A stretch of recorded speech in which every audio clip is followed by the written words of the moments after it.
आज Doubtnut app download करें। Doubtnut पर अपने सभी गणित, रसायन विज्ञान, भौतिक विज्ञान और जीव विज्ञान के डाउट्स का करो सफाया। बस प्रश्न की फोटो खींचो, एक ही प्रश्न को क्रॉप करो और तुरंत वीडियो सोल्यूशन पाओ। अभी डाउनलोड करें। हेलो एवरीवन, आज का हमारा क्वेश्चन है, कह रहे हैं जब एक क्रोमोसोम में दो जीन्स एक दूसरे के बहुत नजदीक होते हैं तो चार ऑप्शन है, उनके मध्य क्रॉसिंग ओवर का प्रतिशत अधिक हो जाता है। दूसरा है मुश्किल से ही कोई क्रॉस ओवर देखा जाता है। तीसरा है उनके मध्य कोई भी क्रॉसिंग ओवर नहीं हो सकता है। चौथा है उनके मध्य में केवल दोहरा क्रॉस ओवर होता है। देखते हैं कौन सा ऑप्शन सही होगा। तो समझते हैं इसको। यहाँ पर कह रहे हैं कि जब एक क्रोमोसोम में दो जीन्स एक दूसरे के बहुत नजदीक हों, इसको समझते हैं। यहाँ पर मान लेते हैं क्रोमोसोम है एक, ठीक है, इसे यहाँ पर हम क्या कहते हैं, गुणसूत्र, ठीक। और क्रॉस ओवर का मतलब यहाँ पर है, क्या बोला गया है, क्रॉस ओवर, जो कि यहाँ पर क्वेश्चन में मतलब ऑप्शन में हम देख सकते हैं, ठीक है। इसका मतलब भी हम यही समझ लेते हैं, उसके बाद यहाँ पर समझते हैं क्रॉस ओवर इसे क्या कहते हैं, हम यहाँ पे समझेंगे, ठीक है। तो मान लेते हैं इस गुणसूत्र पे एक जीन यहाँ पर है और एक जीन यहाँ पर है। एक कंडीशन ये है।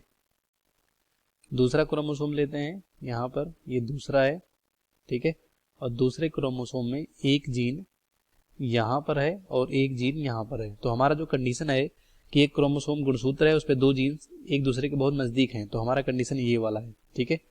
एक गुणसूत्र है, उस पर दो जीन बहुत यहाँ पर नजदीक है, मतलब इनके बीच की दूरी ये है, ठीक है। और दूसरा जीन मतलब दूसरा गुणसूत्र जो हमारा ये है, वो इनके बीच की दूरी क्या है, ये है, ठीक है, मतलब ज्यादा है। तो क्रॉस ओवर का मतलब यहाँ पर ये है, ठीक है, कि आनुवांशिक पदार्थ का यहाँ पर कह सकते हो अदला बदली, यानी जीन विनिमय बोल सकते हो, ठीक है, जीन विनिमय, ठीक है, विनिमय, यानी जो गुणसूत्र का कुछ भाग है वो एक दूसरे से अपना स्थान बदल लेते हैं, ठीक है। तो इनके बीच में यहाँ पर जीन बहुत सारे हो सकते हैं, यहाँ पर बहुत सारे, यहाँ पर जो भाग है गुणसूत्र का बहुत सारा हो सकता है, ठीक है। तो जो एक्सचेंज का कह सकते हो प्रतिशत है, यहाँ पर जो परसेंटेज है वो बहुत ज्यादा होगा। क्यों? क्योंकि जब दूरी यहाँ पर ज्यादा होगी, ठीक है, तो ये आसानी से अपना जो भाग है यानी मटेरियल है वो एक्सचेंज कर सकेंगे, यानी विनिमय कर सकेंगे, ठीक है। तो यहाँ पे हम कह सकते हैं कि जब दो जीन के बीच की दूरी ज्यादा होगी तो क्रॉसिंग ओवर भी ज्यादा होगा, ठीक है।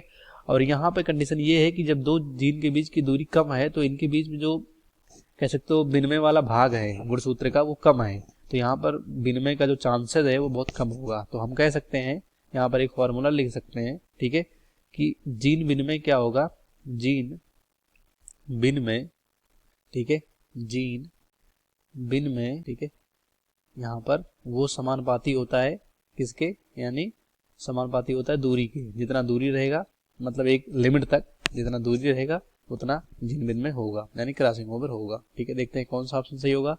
कह रहे हैं उनके मध्य क्रॉसिंग ओवर का प्रतिशत बहुत अधिक होगा, ठीक है, तो यहाँ पर ये हमारा गलत कथन हो जाएगा। दूसरा कह रहे हैं मुश्किल से ही कोई क्रॉस ओवर देखा जाएगा, तो ये राइट हो जाएगा क्योंकि बहुत कम चांसेस है। तीसरा है इनके मध्य कोई क्रॉसिंग ओवर नहीं हो सकती, होगी लेकिन बहुत कम होगी, ठीक है।